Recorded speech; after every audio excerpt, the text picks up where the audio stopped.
Ethan tightened his grip on the metal railing of the trade ship as it rattled through the asteroid belt. Sparks flew from a broken conduit above, and the hum of the engines vibrated under his feet. It was not a smooth ride. He had spent his life fixing things, engines, machines, starship consoles, but something about this ship felt older, worn down, as if it had lived too many years and still refused to die. Almost there, he muttered to himself, wiping a streak of oil from his forearm. The destination was a small, scarcely mapped star system where repairs had been requested. Most pilots avoided this region, calling it dead space. Though Ethan didn't believe in such superstitions, every system had something to offer if you were willing to look. The ship's captain, a wiry man named Joel, barked orders from the cockpit. "Ethan, don't take too long. Supplies are low, and I don't want to stay here after sunset. You know what lurks in this sector." Ethan gave a short nod, though he didn't reply. He didn't need to. The warnings had been clear. This system had a history of missing ships, strange energy readings, and wrecked vessels floating without crews. Ethan liked challenges, and he had always believed humans could solve problems no one else could.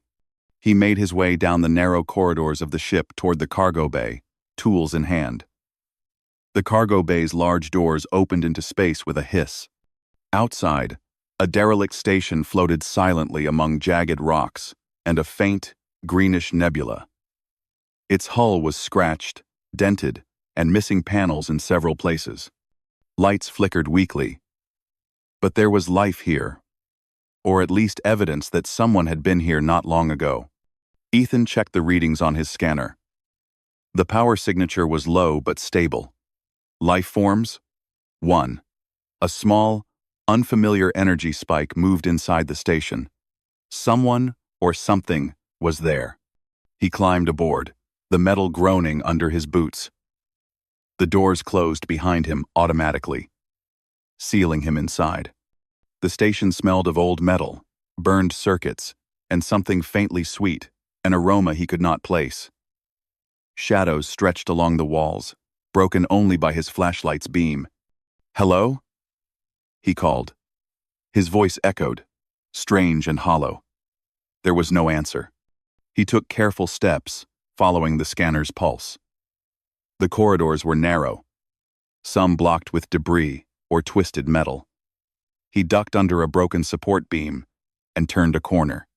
There, huddled in the dim light of a partially working console, was a figure.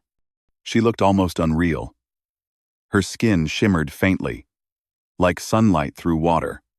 Her hair was silver blue, falling in loose waves around her shoulders. Her eyes were large and deep, with a curious intelligence that seemed beyond human understanding. She had to be a child, or at least very young by human standards, but there was a strength in her gaze that made Ethan pause. The alien girl flinched at his approach but did not run. Her small hands clutched a broken panel of the console, and she studied the wires as if she were trying to make sense of them. "I'm not here to hurt you," Ethan said softly, lowering his tools. She tilted her head, studying him. There was fear, yes, but also curiosity. She seemed to understand more than she let on. Ethan stepped closer, careful not to startle her. "My name is Ethan," he said. "I fix things. Maybe I can fix this?" He gestured toward the damaged console. The girl's eyes flicked to the console and then back to him. She hesitated, then nodded slightly. That small gesture was enough for Ethan to know she trusted him, at least a little. He knelt beside her, pulling out a compact toolkit. "I need to see what's broken." Together, they examined the console. The girl pointed to a frayed cable and a small, smoking chip. Ethan's fingers moved quickly, replacing parts with pieces from his kit. She watched every move, her eyes reflecting the dim light and the sparks from his soldering work. "You understand this?" "Very quickly," she said finally, her voice soft but clear in the quiet. It was accented in a way he didn't recognize. "I've had practice," Ethan replied, offering a small smile. "Humans are good at figuring things out, even when it seems impossible. She nodded again, as if weighing his words. Impossible sometimes means different. He didn't press her to explain. The words alone were enough to tell him she had lived in a place where danger was common. As he finished repairing the console, the lights flickered stronger, and the station's systems hummed back to life. The scanner's readings jumped. Other energy spikes were approaching fast. "Someone's coming," Ethan said. "We need to move. Now." The girl's eyes widened, and she instinctively grabbed his arm. "Wait. No one must see. Me," she whispered urgently. Ethan hesitated, then understood. The scanner hadn't just picked up other life forms, it had detected pursuers. Someone was after her, and they would not be kind. "Okay," he said. "We'll be careful, but we have to get out of here." She led him through narrow corridors he would have missed on his own, ducking behind bulkheads and moving silently across the creaking floor. Ethan followed, keeping low, using his human instincts for timing and movement. He noted the layout, the weak points in the structure, and the areas where they could hide. Finally, they reached a small docking bay. A damaged shuttle sat there, barely functional. Its hull was scratched, but it looked like it could move if repaired quickly. "I can fix it," Ethan said. "But I'll need your help to power it up." The girl hesitated, then moved to a panel. She touched the controls with delicate fingers, and lights blinked in response. Ethan recognized the technology as alien, but somehow compatible with human circuitry. Working together, they managed to bring the shuttle to life, the engines humming softly. Just as they prepared to leave, a loud crash echoed through the station. Ethan spun around, seeing shadows moving quickly through the corridors. Mercenaries or some kind of hunters were inside. "We have to go," he shouted. The girl grabbed his hand and ran. They moved as fast as the shuttle allowed, weaving through the docking bay and pushing the engines to their limits. Sparks flew, alarms blared, and the station shook under the impact of unseen forces outside. They broke through the outer doors and into space. Ethan maneuvered carefully, dodging debris and the occasional laser fire. The girl leaned over the console, whispering commands to him in her strange language.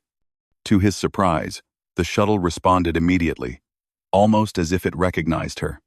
Finally, they reached a safe distance. The mercenaries did not pursue further, at least not yet. Ethan exhaled, exhausted, but alive. The girl looked at him, her expression a mix of relief and something deeper. Gratitude, perhaps, or admiration. "You saved me," she said softly. "I didn't do it alone." Ethan replied. "You helped too. Humans are good at thinking fast, but aliens, you have your own ways of seeing things. Together, we're stronger." She nodded slowly. For a moment, silence filled the cockpit. The stars stretched endlessly around them, a quiet reminder of how small they both were and yet how powerful their teamwork could be. Ethan realized something important. This was no longer just a job. The girl was special, and she needed protection. He didn't know what secrets she held, or why the mercenaries were after her. But he knew one thing. Humans were capable of more than anyone expected. And right now, he would prove it. The shuttle drifted quietly among the stars. Ethan studied the girl, realizing that despite the danger, a bond was forming. It was subtle, almost invisible, but undeniable. Trust was being built not just between human and alien, but between two beings who had never met before yet somehow understood each other. "This isn't over," he said finally, breaking the silence. The girl looked at him, eyes bright. Ethan nodded. He didn't know what challenges awaited them, what dangers lurked in the vastness of space, but he felt ready. Humans had always faced the impossible. And now, with the alien girl by his side, He knew they could face anything together. The stars stretched endlessly ahead, a silent promise of trials, discoveries, and the unlikely bond between two very different beings, human and alien, who were learning that even in a galaxy filled with danger, friendship and trust could become the greatest weapons of all. And as the shuttle moved farther from the abandoned station, Ethan felt something he had not felt in a long time. Hope. Not just for survival, but for something bigger, something worth fighting for. Ethan gripped the shuttle's controls, his knuckles white. Stars blurred past the cockpit window as they navigated through the asteroid field. The small shuttle shivered under the strain of its engines, but it held together. He glanced at the alien girl, Lyra, who sat beside him, her eyes scanning the displays with unusual precision. "They're still following us," Ethan said quietly, pointing to a flickering dot on the radar. The mercenary ships were fast, armed, and clearly skilled. But so far, they hadn't closed the distance. Lyra's small hand touched a panel of alien controls, and a soft hum pulsed through the shuttle. Ethan frowned. "What are you doing?" "You must trust," she said simply.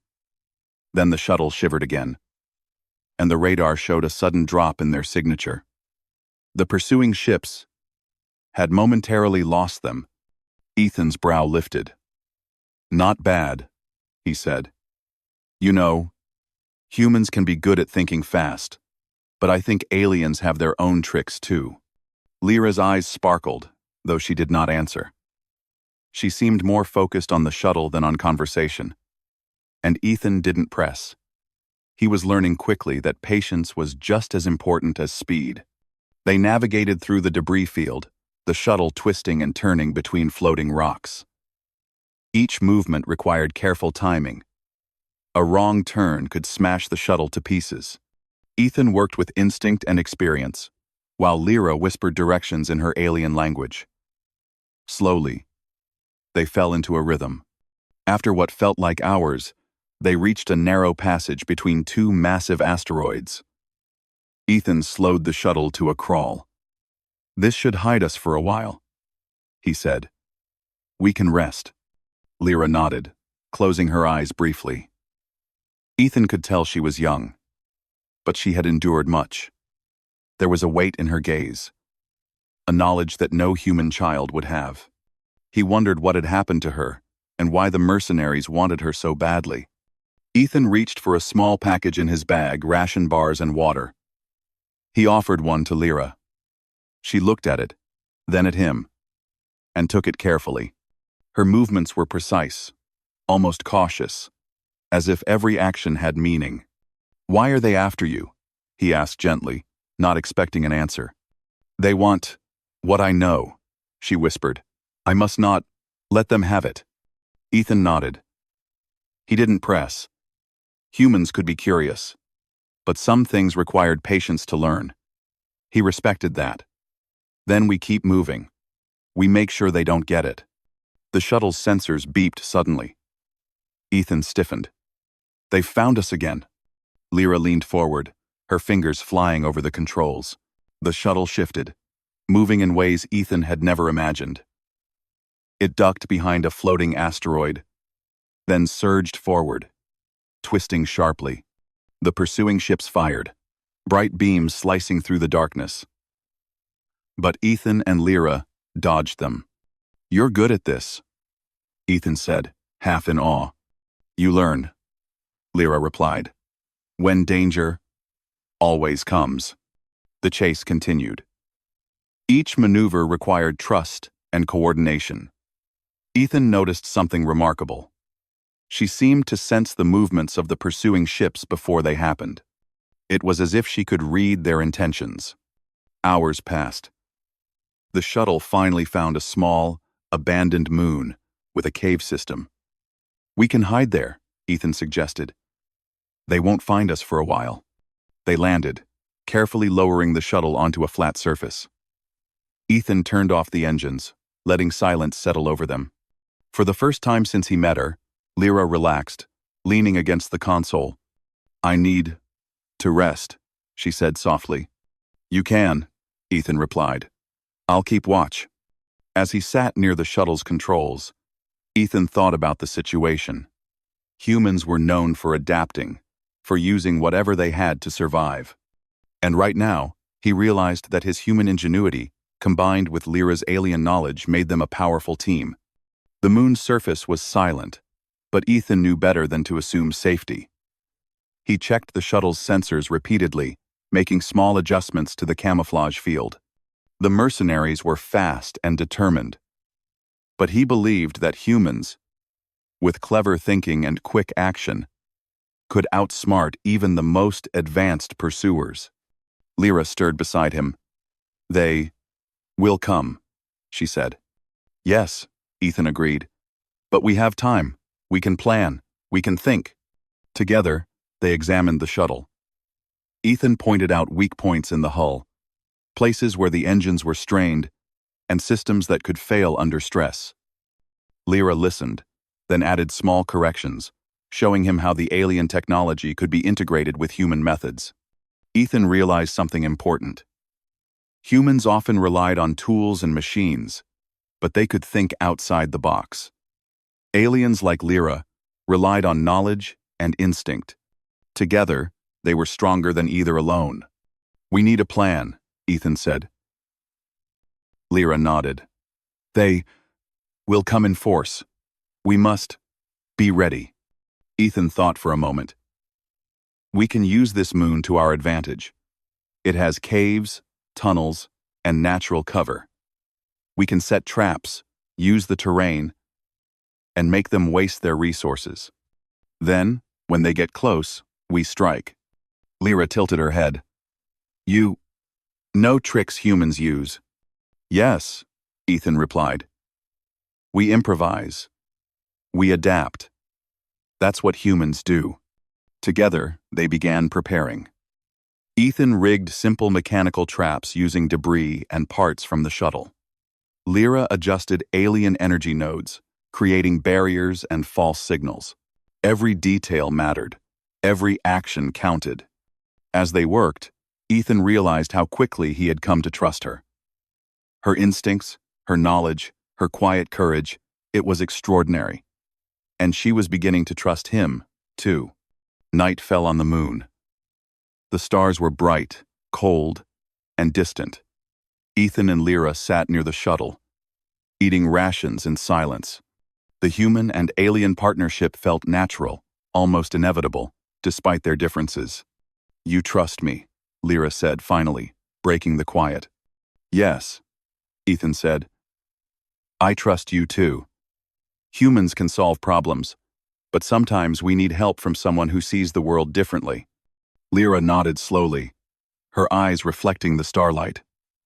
"Then, we are together." Ethan smiled faintly. He didn't know what challenges lay ahead, but he felt a surge of confidence. Humans were good at surviving. Humans were good at adapting. And with Lyra's guidance, he could do more than survive. He could protect her, and maybe even turn the tables on the ones chasing them. Suddenly, the shuttle's sensors beeped urgently. Ethan sprang to his feet. "They're close. Too close." Lyra moved beside him, her hands flying over the console. "Prepare. Now." Ethan grabbed his tools, then looked at her. "We fight smart. We don't run. They expect fear. We give them strategy." The first lights of the mercenary ships appeared over the horizon, bright and threatening. Ethan and Lyra ducked into the shadows of the cave entrances, waiting, watching. They had prepared traps, laid false signals, and set up barriers. The mercenaries landed, confident and armed. They did not see the human and alien hiding in the dark. The first steps into the cave triggered a trap. Ethan had rigged a collapsing rock wall blocked part of their path. Some mercenaries fell, others fired blindly. "Now," Ethan whispered. He guided Lyra through the fight. She used her alien skills to disable weapons and confuse the attackers. Ethan improvised, throwing tools, activating traps, and using the environment to their advantage. Hours of careful planning and split-second action turned the tide. The mercenaries were skilled, but they had underestimated the humans' ability to adapt and the aliens' knowledge of the terrain. One by one, they retreated, their confidence broken. When the last mercenary fell back, Ethan and Lyra collapsed against the cave wall, exhausted but alive. Silence returned to the moon. The stars shone cold and distant, but for the first time, Ethan felt hope. "We did it," he said softly. Lyra nodded, her eyes bright despite exhaustion. Ethan realized that their bond was no longer just survival. It was trust, teamwork, and respect. Humans had always believed they could overcome impossible odds. Now, with Lyra by his side, he understood that humans were capable of even more, especially when they learned from someone different, someone extraordinary. They spent the rest of the night planning their next move, repairing the shuttle further, and preparing for the journey ahead. They didn't know what awaited them in the galaxy, but they knew one thing: they could face it together. Ethan looked at Lyra, and she looked back. Danger would come again, but they would meet it head-on, with brains, courage, and the unique strengths of two very different beings. For the first time, Ethan felt that humans and humans working with others could achieve something truly remarkable. And as the cold starlight touched the moon's surface, he made a promise to himself. He would protect her, no matter what, and together they would survive the deadly challenges the galaxy had in store. Ethan awoke to a cold, gray light filtering into the cave. The shuttle sat quietly outside, its engines silent but ready. Lyra was already awake, kneeling beside a small panel she had been repairing. She glanced at him with a calm intensity that made Ethan realize she never truly slept easy. There was always a thought of danger in her mind. "We can't stay here long," she said. Ethan nodded. He had expected this.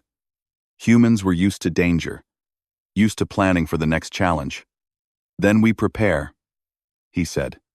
"We set traps, we gather supplies, and we think ahead." Lyra looked at him, her silver blue eyes reflecting determination. "You think like human. You plan. I like this." Ethan smiled faintly. "Good. Then we make sure the plan works." They spent the morning strengthening their defenses. Ethan scavenged debris from the surrounding rocks, fashioning spikes, barricades, and tripwires. Lyra moved with precision, adjusting alien devices along the walls of the cave. Her knowledge of energy fields and sensors allowed them to create a network of traps that humans alone could not have imagined. By midday, their preparations were nearly complete. Ethan stepped back and surveyed their work. The cave had become a maze of obstacles, with hidden pitfalls, false paths, and energy fields that would confuse anyone unfamiliar with the layout. He felt a surge of pride. Humans were capable of incredible problem-solving, and when paired with Lyra's alien instincts, they had turned a simple cave into a fortress. "We wait," Ethan said finally, resting against a rock. Hours passed, the silence broken only by the occasional hum of the shuttle and the faint sound of distant asteroid movements. Then, the sensors beeped urgently. Ethan's stomach tightened. "They're here." Lyra moved to the control panel, fingers flying over the alien keys. "Not ready," she muttered. "We must fight smart." The first signs of the mercenary attack were subtle. Shadows moved in the distance, silhouettes against the gray light of the moon's surface. Then came the sounds of engines and weapons, the first shots fired in anger. Ethan ducked instinctively as a bright beam sliced across the cave entrance. "Stay low," he whispered, "and follow my lead." They moved quickly through the cave, using the obstacles they had prepared to slow the attackers. A tripwire triggered a small explosion, scattering debris across the path. Ethan grabbed a loose rock and threw it, creating a loud noise that drew a group of mercenaries into a trap. Lyra's alien devices activated, creating false energy signals. The mercenaries hesitated, scanning for the source. Ethan and Lyra slipped past them, using narrow tunnels and hidden passages to stay ahead. The fight escalated. Ethan realized that the mercenaries were more skilled than he had imagined. They coordinated well, their weapons advanced, their tactics refined, but they underestimated the human ability to adapt quickly. "Move left!" Ethan shouted, pulling Lyra down a hidden passage. "They'll follow the path they think is clear." Lyra adjusted a panel, sending a pulse through the cave that triggered a collapse of a false ceiling. Rocks fell, blocking part of the tunnel and separating a small group of pursuers from the main force. Ethan's heart pounded, but he kept his mind clear. Humans thrived under pressure. Improvisation was their strength. They reached a large chamber inside the cave, where the walls glowed faintly with alien markings. Lyra pointed to the walls. "These old traps. We can use." Ethan studied them. The markings looked like simple symbols at first, but Lyra showed him how they could interact with the cave's energy nodes. "If we activate these," she explained, "we can make illusions. They will see things that are not real." Ethan grinned. "Perfect. Humans love tricks." Together, they worked quickly, activating the ancient nodes. The chamber filled with shifting light and shadows. The mercenaries entered, only to see multiple images of Ethan and Lyra, moving in different directions. Confused, they fired wildly, but their shots hit nothing. Ethan and Lyra moved silently, striking only when necessary. Ethan threw small tools that emitted sparks, creating more distractions. Lyra used her alien powers to manipulate energy fields, causing the walls to shimmer and shift. The mercenaries faltered, their confidence shaken. But the fight was far from over. One of the leaders, a tall figure with a cold, calculating gaze, advanced carefully. He seemed to anticipate every move. Ethan realized that brute force would not work against him. He had to think faster, adapt quicker, and use every advantage the cave offered. "Lyra," he whispered, "we need a plan for him." She nodded, her eyes sharp. "We lure him. He falls into trap." Ethan understood.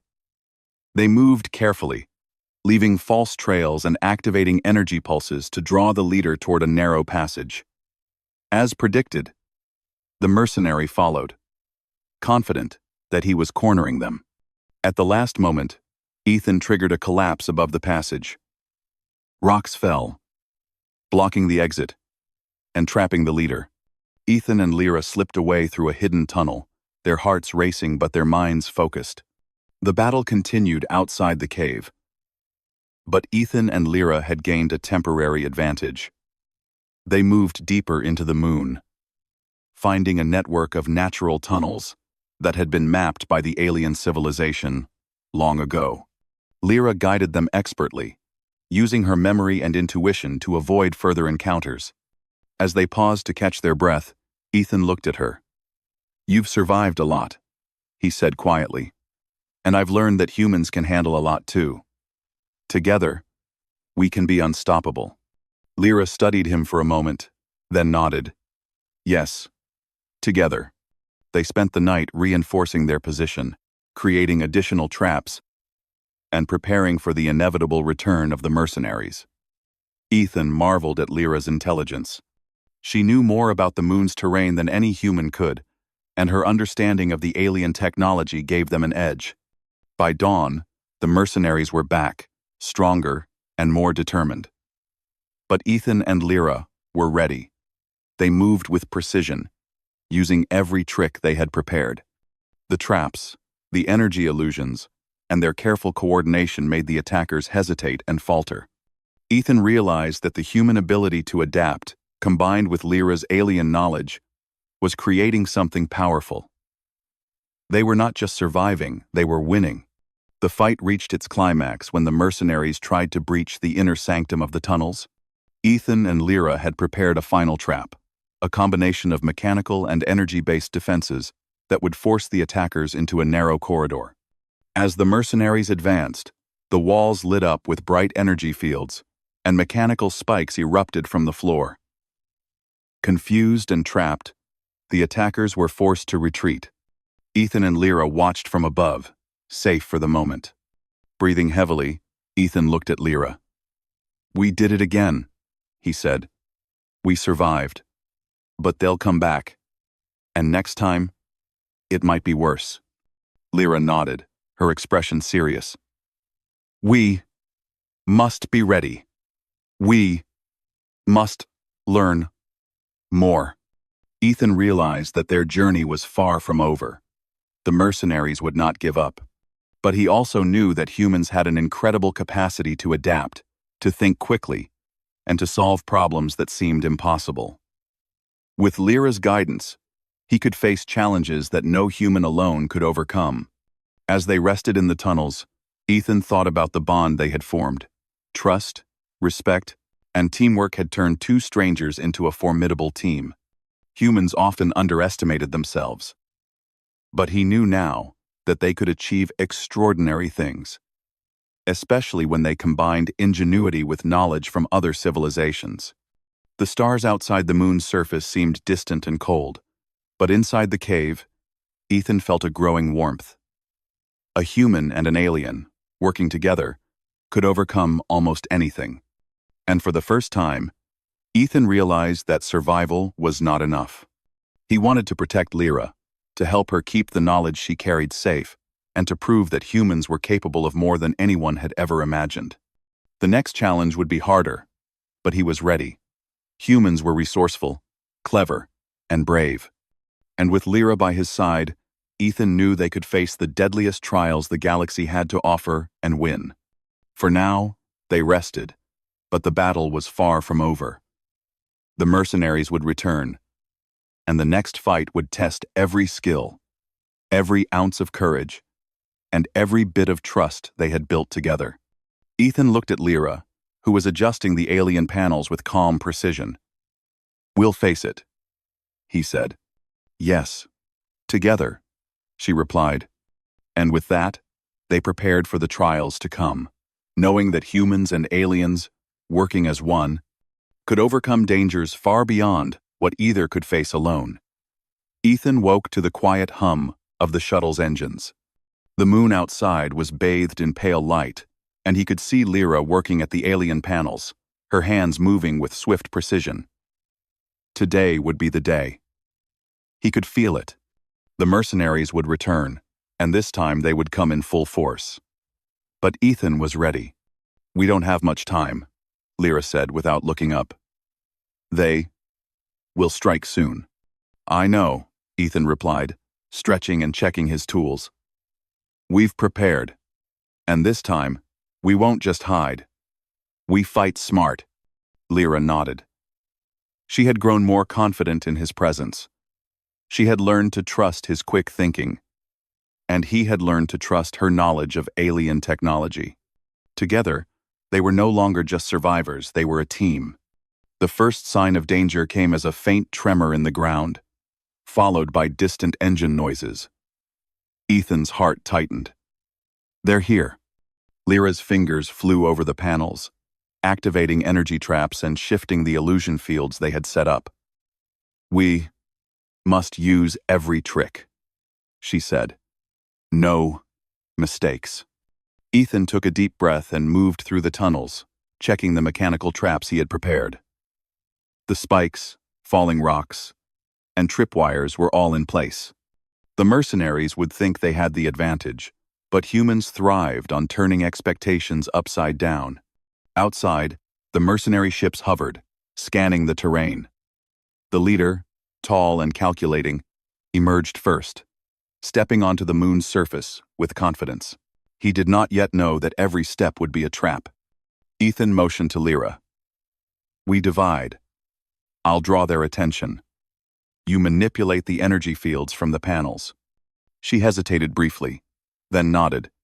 "Be careful, human." "I always am," he replied with a small grin, though his heart raced. Ethan darted out of the cave and into view. The mercenaries fired. but he used the rocks and natural terrain to dodge. At the same time, he triggered several of his traps. Spikes shot from hidden locations, rocks fell from above, and false signals created confusion. The attackers hesitated, unsure which way to advance. Lyra manipulated the energy fields from the cave, creating shimmering illusions. The mercenaries saw multiple images of Ethan, moving in different directions. Some fired at the illusions, wasting ammunition, while others stumbled into hidden traps. Ethan's mind worked quickly. "They think they know the path," he muttered, "but we'll change it."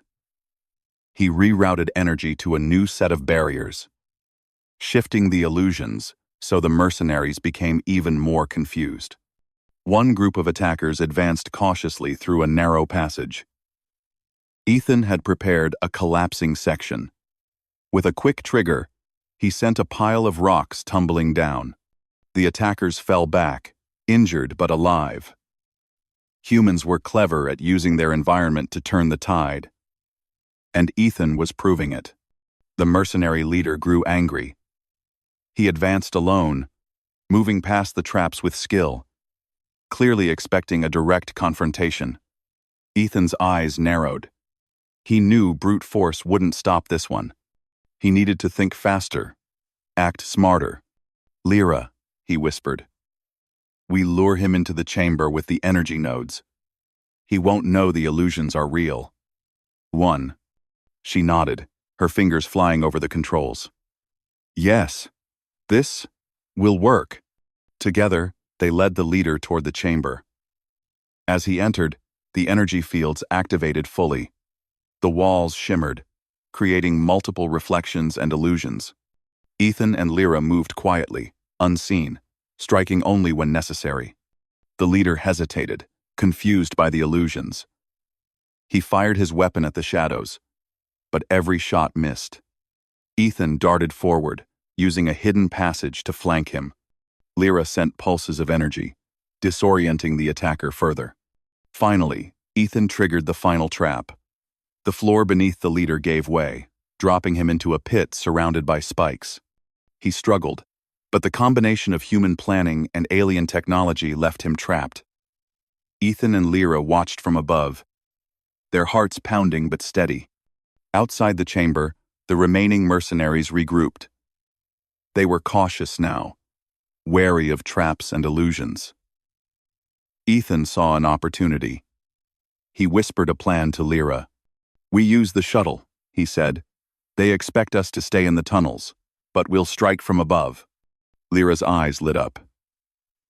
Yes. Human, clever. They moved quickly. Ethan repaired the shuttle's minor damages, while Lyra adjusted the alien systems to project false signals around the tunnels. When they were ready, Ethan piloted the shuttle above the mercenaries. From this vantage point, they could control the battlefield. Ethan fired a series of non-lethal energy blasts, aimed to disable weapons and create chaos. The mercenaries scrambled, unsure where the attacks came from. Meanwhile, Lyra manipulated the energy fields from below, creating multiple phantom images of them moving across the terrain. The mercenaries panicked. They had expected a fight, but not this combination of human ingenuity and alien technology. One by one, they retreated, realizing that the humans and the alien were far smarter than they had anticipated. Ethan landed the shuttle safely near the cave entrance. He jumped out and motioned for Lyra to follow. "We need to finish this," he said. Lyra nodded. They entered the cave again, moving quickly toward the pit where the leader was trapped. The energy fields shimmered, preventing any attempt at escape. Ethan approached the leader cautiously. "You underestimated humans," he said firmly. "And you underestimated teamwork." The leader glared up at him but said nothing. Ethan knew it was over. The human ability to think fast, adapt to danger, and use every resource available had triumphed. Lyra's knowledge and alien skills had amplified their power. Together, they were unstoppable. "Let's make sure they never come back," Lyra said softly, standing beside Ethan. They reinforced the traps and energy fields, ensuring that no one would follow again. Then, they finally allowed themselves a moment to breathe. Ethan turned to Lyra. "We did it," he said quietly. "We survived. Together." Lyra's eyes met his, reflecting relief and admiration. "Yes, together. Stronger than anyone expects." The shuttle waited outside. Ethan climbed aboard and motioned for Lyra to join him. They lifted off the moon, leaving the mercenaries trapped and defeated. The stars stretched endlessly ahead, but Ethan felt a sense of triumph. Humans were resourceful, clever, and brave. And when they combined their strengths with someone different, someone extraordinary, they could face any challenge. As they traveled through space, Ethan and Lyra planned their next steps. They would continue to protect the knowledge she carried, stay ahead of the mercenaries, and explore the galaxy together. The bond they had formed was more than survival. It was trust, respect, and a shared belief in what they could achieve together. Hours passed as they navigated through asteroid fields, using their combined skills to stay safe. Ethan piloted the shuttle, while Lyra monitored the energy fields. Every movement was precise, every decision calculated. The human and alien partnership was flawless. Finally, they reached a quiet sector of space, far from any known routes. Ethan set the shuttle down on a small, rocky planet. He stepped outside, breathing in the cold, thin atmosphere. Lyra followed, standing beside him. "We can rest here," Ethan said. "But we stay ready. The galaxy is vast, and danger is never far." Lyra nodded. "We will face all together." They watched the stars in silence. For the first time, there was no immediate threat, no urgent danger, just the vast expanse of space and the knowledge that they had survived against impossible odds. Ethan realized that humans often underestimated themselves. They thought they were fragile or weak compared to advanced alien civilizations. But humans had something unique: the ability to adapt, to think creatively, and to trust in each other when the odds were against them. And now, with Lyra by his side, he knew they could achieve anything. They had turned fear into strategy, danger into opportunity, and survival into victory. The stars sparkled above, distant but full of possibilities. Ethan felt hope rising inside him. Humans were capable of greatness, and together with Lyra, they had proven it. "Ready to move on?" he asked, looking at her. Lyra smiled faintly. "Yes, ready. Together." Ethan nodded. The shuttle lifted off, carrying them away from the defeated mercenaries, toward new adventures, challenges, and discoveries. They would face more dangers, but they would do so together, humans and aliens, stronger than anyone expected, and ready to change the course of their galaxy. For the first time, Ethan understood something deeply. Survival was not the goal. Humans had the power to shape their destiny, to protect those who could not protect themselves, and to forge bonds that could overcome the deadliest trials. And as the shuttle disappeared into the endless black of space, Ethan and Lyra knew one thing with certainty. They were no longer just a human and an alien. They were a team, unstoppable, and bound by a trust and bond that could change the universe itself. The stars stretched ahead, full of danger and wonder. But together, they were ready for anything.